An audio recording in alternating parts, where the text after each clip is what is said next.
Hey, them Russians is paying that bread. The Russians is paying. That's what I keep hearing. So I need y'all to drop them joints in the comments, man. Put them companies in the comments. Put the rest of us drivers on. Hey, if you want to keep it a secret between me and you, hey, put it in my inbox. I ain't gonna tell nobody. Turn me on. I'm trying to get some of that bread.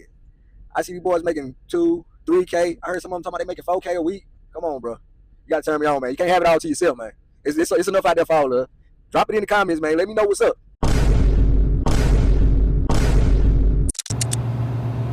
What's going on, good and wonderful people? It is HeyJen here, and I'm back with another banger today. So today is June 28th, Saturday.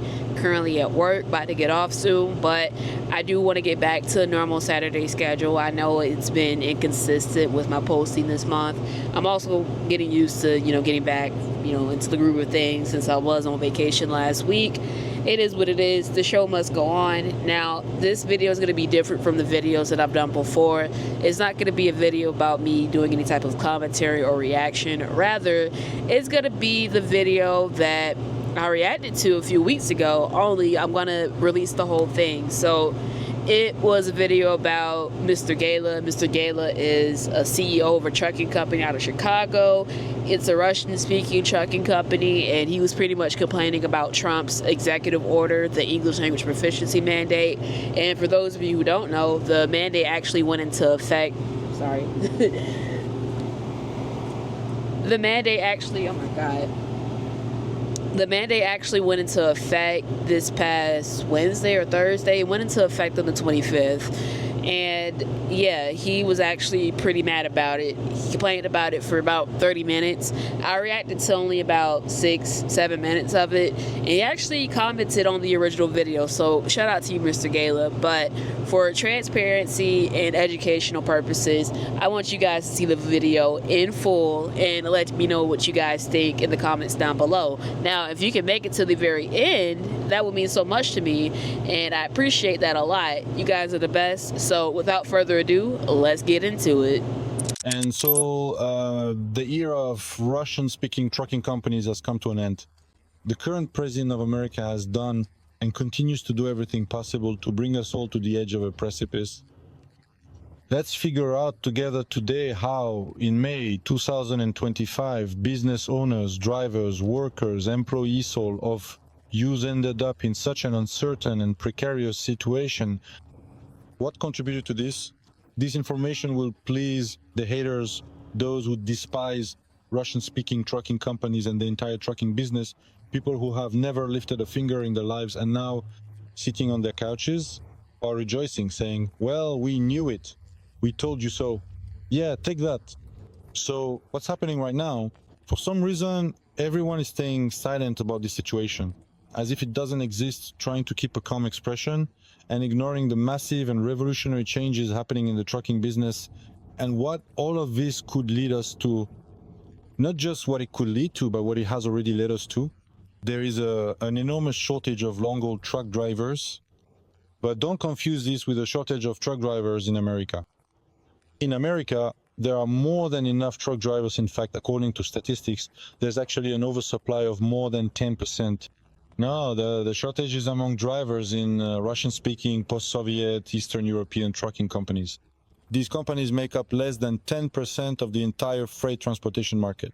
And the shortage of drivers in these companies doesn't significantly affect the trucking business as a whole, but it does have a major impact on the employees of these specific companies. But most of all, of course, it affects the owners of the trucking companies. I'm telling you this as one of those very owners. It's no secret that over the past 4 or 5 years, all our Eastern European and Central Asian trucking companies have been developing very actively, expanding rapidly, and growing not just by a few percent per year, but by multiples. For example, our company has grown exactly 11 times over the past 4.5 years. Can you imagine? That's a 1,100% increase. And it's not just our company. There are quite a few companies that have grown several times over. How was this achieved? It was thanks to the influx of drivers. After all, as we know, without drivers, a truck doesn't move. The open Mexican border, which allowed people to enter and immediately apply for political asylum, and after 180 days, obtain a work permit, get a CDL, and start driving a truck. The U4U program, which started after the war began, after fascist Russia invaded Ukraine, allowed Ukrainians to come to America en masse, immediately receive a work permit and social security number at the airport, and then go straight to get a CDL. Of course, such an influx of drivers allowed companies to purchase trucks and expand. But starting from August 2024, which is about 10 months ago, Ukrainians stopped being admitted under the U4U program, and eventually the program was completely shut down. So for 10 months, Ukrainians have not been entering the American labor market.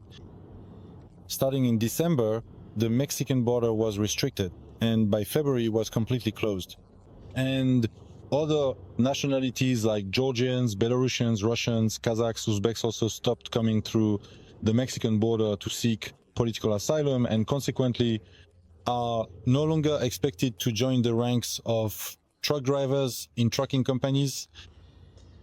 As of today, all CDL schools that cater to our drivers are completely empty. There are no students. If there are no students today, that means tomorrow we won't have any experienced drivers. And so we've come to a situation where all trucking companies can only rely on those drivers who are already in the United States and who have already obtained a CDL. There are quite a lot of them, more than 3.5 million people. This includes Americans, of course, as well as people of other nationalities. But our companies are still mostly geared towards Russian-speaking drivers. To start, let's figure out together how drivers are recruited into trucking companies and where they go afterwards. They are replenished thanks to newcomers who arrive in America or who came some time ago. Something in their lives changed and they decided to get into trucking. They get their CDL after school, and as students start looking for a job. The second way drivers are added is when they come from another company. Why do they come from another company? For example, they don't like the conditions, the salary doesn't match expectations, or there's disrespectful communication from management or dispatchers. There's not enough work, too much downtime, and they're not making money. Maybe the trucks are old. That's a reason. Or another reason could be when a company shuts down and drivers are looking for a new company. So a company usually shuts down when the amount of idle equipment drops below a critical level. For example, if a company has 100 trucks and 10 of them are idle, the company can continue to operate and get through financial difficulties. But if a company has 100 trucks and 40 of them are sitting idle, that number is absolutely critical. Such a company won't last long, 2, 3, maybe 4 months after, which it will simply shut down, and the remaining 60 drivers who work there will start looking for new jobs. So what will happen in the next 6 months is this. Equipment will be left idle due to a shortage of drivers, which will lead to companies shutting down, and the drivers who stayed with those companies until the very last day will start looking for work and join other companies. These are the primary and significant reasons why professional drivers frequently come and go from one trucking company to another, or indeed choose to leave the entire trucking business altogether. This situation, especially for our Russian-speaking companies, will inevitably lead to a considerable imbalance. This imbalance will result in those drivers who remain in the trucking business earning more money, while those who cannot or do not want to stay in the business will move on to other professions. Construction, Uber, plumbing, handyman work, and many other things you can do in America. In my considered opinion, the total number of individuals leaving the company and the number of people coming in from other companies or those acquiring their commercial driver's license will not be adequately balanced. And you can say that every month 1,000 people will leave the trucking business and 1,000 people will join it. No, I think more people will be leaving than coming in. You might say, well, new drivers aren't coming in, but they're still the old drivers. Why don't companies just rely on those same old drivers who are already in America, who already have their CDL and are already working? Well, first of all, there are a lot of drivers who got their CDL through the U4U program, but that program is no longer being extended. Accordingly, they received the CDL for 2 years. After 2 years, for example, if you got your permit through U4U for 2 years in July 2023, then in July 2025, the program ends and you will no longer be able to renew your CDL. We are seeing a loss of drivers who are unable to obtain a CDL. We are also seeing drivers leaving who are ending their careers as truck drivers because they are tired of this profession. To give you a sense of what I'm talking about in numbers, I'll give an example from our company over the past 30 days. Our company employs 320 drivers. In the past 30 days, 20 drivers have left the company. 3 of them were unable to renew their CDL, their work permits expired, or their U4U status ended, their authorization documents expired, and they couldn't renew their CDL. It's as if they didn't actually quit the company, but they don't have a CDL, so they can't work. If and when they renew it, they'll come back, but it's possible they may never renew it. Accordingly, we consider them to have left. That's 3 people. 3 people make up 1% of the total number of trucks in our company. That's not a small number, 1%, because if that many people in our company couldn't renew, it means other companies are facing the same problem. 5 drivers ended their trucking careers saying, "I like everything, I'm satisfied. Thank you for the past few years with your company, but I want to spend time with my family. I want to be at home. I want to raise my children. I look for something closer to home." Or some of them have already found something. I don't know what they found, that's another question. But nevertheless, 5 people, which is about 1.5% of the total, just got off the truck, so to speak. They burned out, got tired, something changed in their lives, their outlook shifted. They just got fed up with working as truckers and are leaving. 1.5%? We can confidently say that in other companies, the statistics are no better. 1.5% leave each month those who finish working as long-haul truckers. 2 drivers left for another company. 1 switched to a local job. He also wants to be home more often, but he's staying in trucking, just moving to a local route. 1 left for a company with better conditions. I don't know which one, I don't know what the conditions are, it doesn't matter. But the point is the conditions are better. And 1 more also left for another company to someone he knows, they promised him something. Well, I guess I misspoke. So it turns out not 2, but 3 drivers left for other companies. Again, that's 1%. But it's important to remember that our company has the lowest turnover compared to other companies because we have the option to change trailers. 10 drivers within the company switched trailers.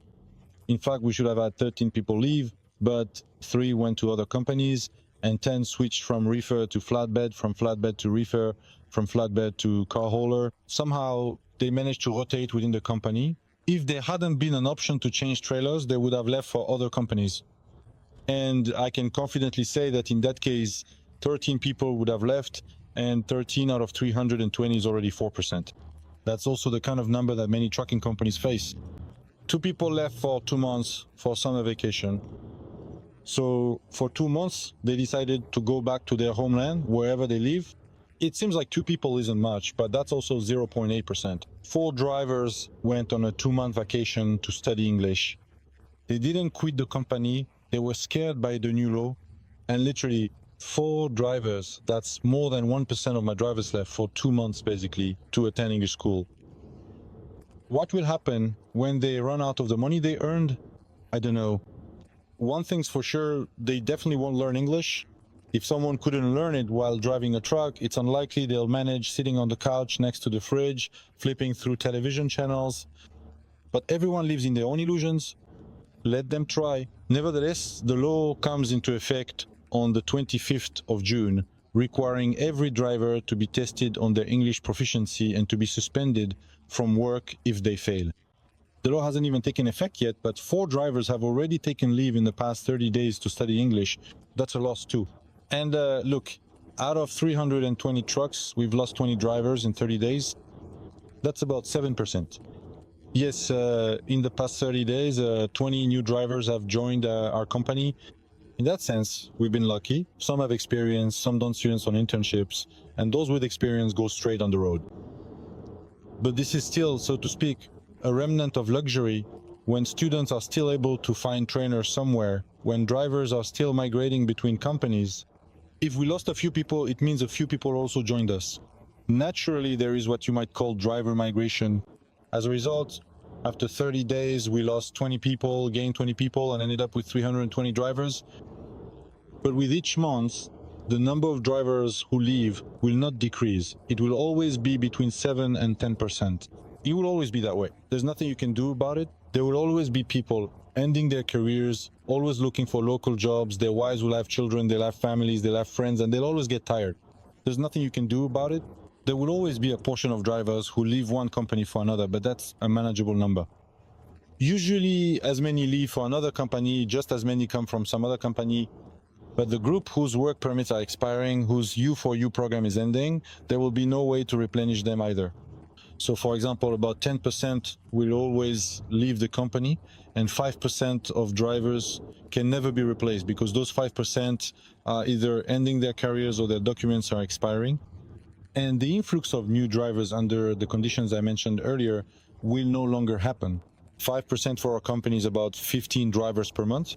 So in 6 months, a company with 420 trucks will, roughly speaking, shrink to a company with 220 trucks, roughly speaking. I don't know the exact number, but I'm sure that all companies will be downsizing, all companies will be shrinking and getting smaller.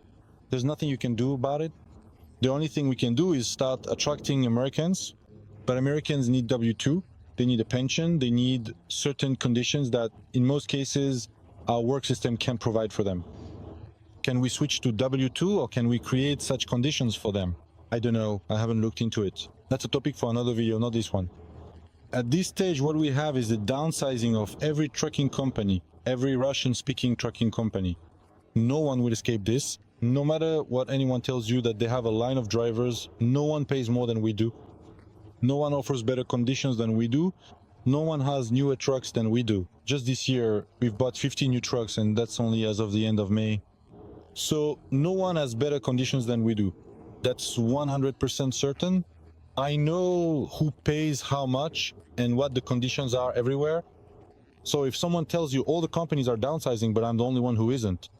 Yeah, right. And how exactly are you not downsizing? What? You don't have your premiums working for you? You don't have, your people don't get tired? Your people don't burn out? What are you doing to prevent that? Well, that's just not possible. Now the question is, who will stay in this business? Some will go under, some will close, some will shrink so much that nothing will be left, and some will downsize but still remain a trucking company that continues to operate. All the companies that started buying trucks more than 4 years ago and have trucks being paid off every year will have it much easier. In our company, 70 trucks are paid off every year. Basically, if we need to downsize by 70 to 80 trucks in a year, that's exactly the number that will be paid off. Maybe a little fewer trucks are paid off than we need to downsize, but that's all within the margin of error. Accordingly, over the course of this year, we can go down from 320 to 250 trucks and sell 70 trucks or even entire rigs with trailers. Everything will be sold very cheaply because not only will we be downsizing, but everyone else will be too. So everyone who has something paid off will be selling as well. There will be no point in keeping these paid off rigs because there won't be any drivers for them. But still, you'll be able to sell them for some amount of money. No matter how you look at it, a reefer rig will still cost at least $50,000 at auction. Well, if you sell 50 rigs, that's still $2.5 million, which can cover payments and some losses. The situation that has developed in the trucking business today also won't last forever. In 2 or 3 years after the next elections, the Democrats will come back to power and will be able to start developing and expanding again with renewed energy. Right now, America has become a place for Americans. We're not Americans. Unfortunately, or fortunately, well, it is what it is. We need to take this into account and create a specific development plan, a specific action plan for ourselves. I fully understand that during Trump's presidency, our company, which has 420 trucks, could shrink, let's say, to 150 trucks, roughly speaking. That's a realistic scenario. But even 150 trucks is not such a small company. This company, when the Democrats return to power, could easily grow back to 300 trucks, I think, within 2 years. Of course, if the company shrinks, that means the dispatchers will have less work. Someone who was dispatching 10 trucks today will be dispatching 5, 6, or 7 trucks tomorrow, and then the dispatcher skill will come to the forefront, their relationships with drivers, their respectful communication with the employees, with their colleagues, and especially with the drivers. This is both a plus and a minus. In other words, more professionals will remain in this business when it comes to dispatchers. They are not tied to a work permit, to you for you. They can work without a work permit. They can work from abroad. Well, if there's no one to dispatch loads to, then there will be less work. We understand that perfectly well. This will happen in all companies. It will be a widespread problem. No one will be able to escape this problem. Just understand one thing. It's not that Gela is only talking about his own company. My company is a representation of all Russian-speaking companies. The system we have built is assembled from all Russian-speaking companies. It's just been taken to a more refined level. All the processes are set up more correctly, more competently, and with higher quality. But our company is just like all the others. We don't have any secret powder or magic wand that will allow us to avoid shrinkage. So can we say that the company is shrinking? Am I expressing my thought correctly? Is decreasing, getting smaller, or as they say in one well-known country, experiencing negative growth?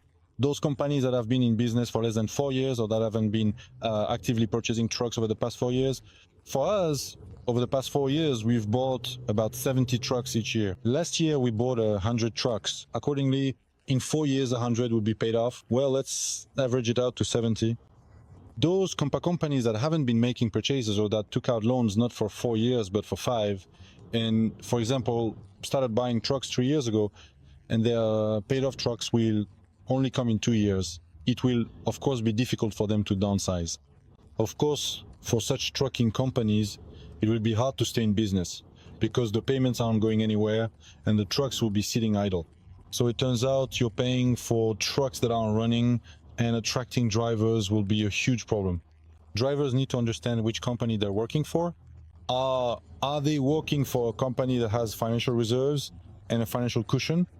Because in our company, yes, there are some fluctuations in payments up and down, and there might be salary delays of 1 or 2 days, maybe up to 3 days for drivers. So this can shift a bit, but our reserves of over $5 million allow us, no matter what happens, to stay in this business and keep paying everyone.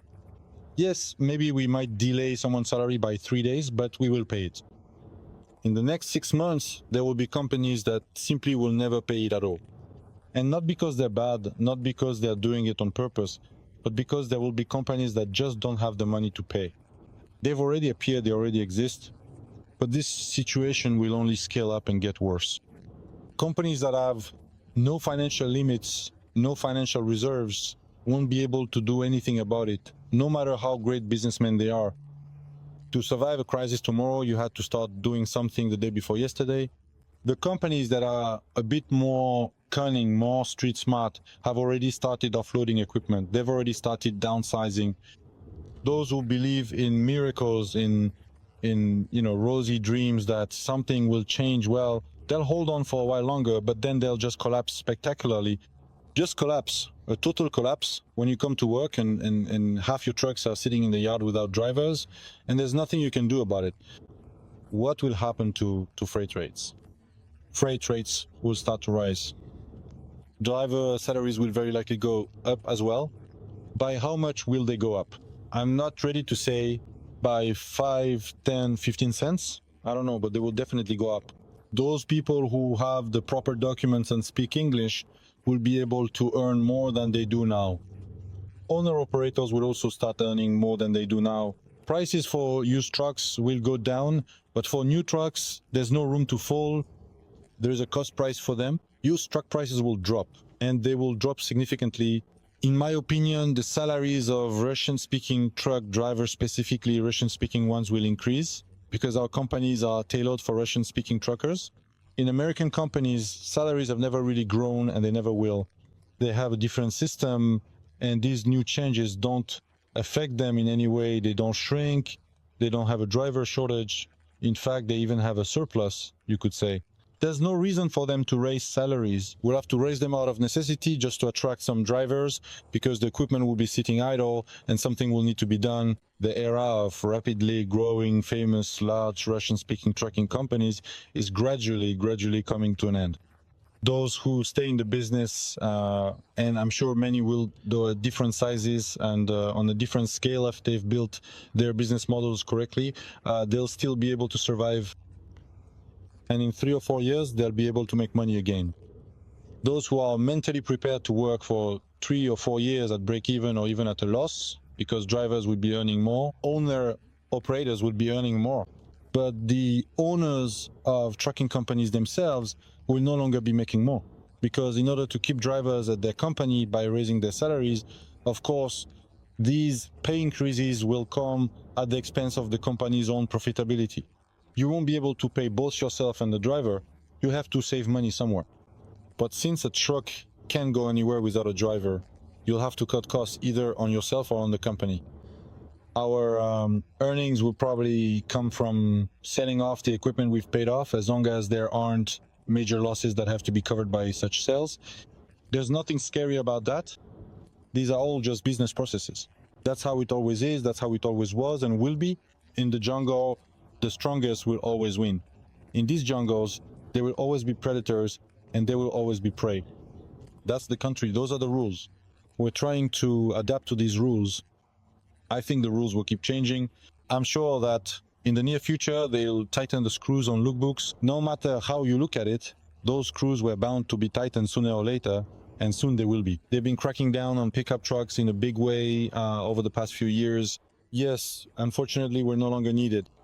Illegals, legals, just immigrants. In America today, they are not needed in large numbers or not needed at all like they used to be. America is shrinking everywhere. There's no economic growth expected in the near future. The authorities know this. It's very important to understand that the American authorities are deliberately taking experienced drivers off the road.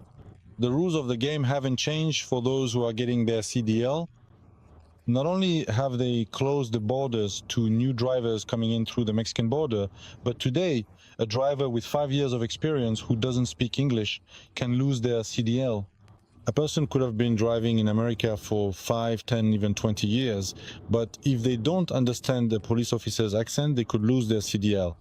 It's specifically the experienced drivers who are being deliberately taken off the road.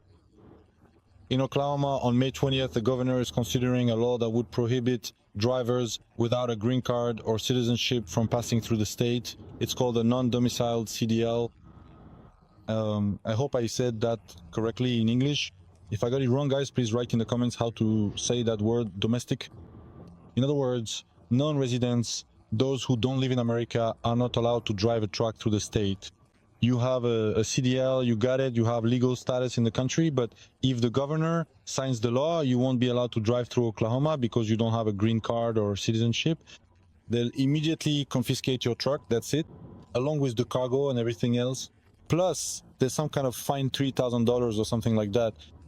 The law hasn't been signed yet, but if it is, and it sets a precedent, do you realize what percentage of drivers are on the road right now? If we have about 10% of drivers, on average, who don't know English. It's interesting to note that in America, 4% of drivers don't even have a CDL.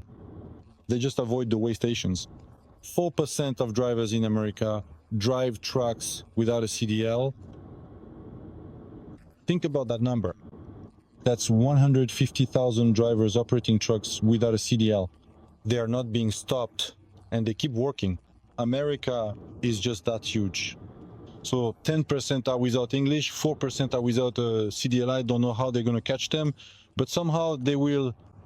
And on top of that, consider that probably 15 to 20% are neither citizens nor green card holders who could also end up affected if these laws are passed. This is a very, very significant reduction, a very serious decrease in turnover and various economic indicators, because there simply won't be drivers, there will be no one to transport goods. I think the authorities are well aware of the situation in the country, and if they're removing the people who can drive, it means they know for sure that there won't be anything that needs transporting in the near future. After all, if the economy were planning for expansion, for rapid growth, the way Donald talks about on television, saying we're going to be very, very rich, we're going to grow, then if that were really the plan, the number of drivers would need to be increased, not reduced. They would need to bring in people from different countries under various programs and create initiatives for obtaining a CDL. 75% of all goods in America are transported by trucks. 75%. But if we reduce the number of people who will be transporting them, we all clearly understand the basic laws of economics. So Donald is hiding something and is planning to squeeze us all dry. We'll get through it somehow.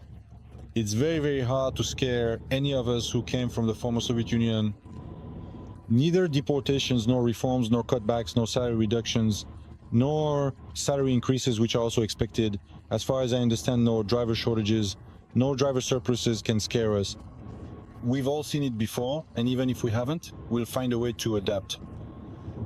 In the worst case, we'll pack our suitcases and all go live in Bali. Friends, what do you think about all of this? How do you feel about the situation I've described to you today? Do you think the company you work for will survive?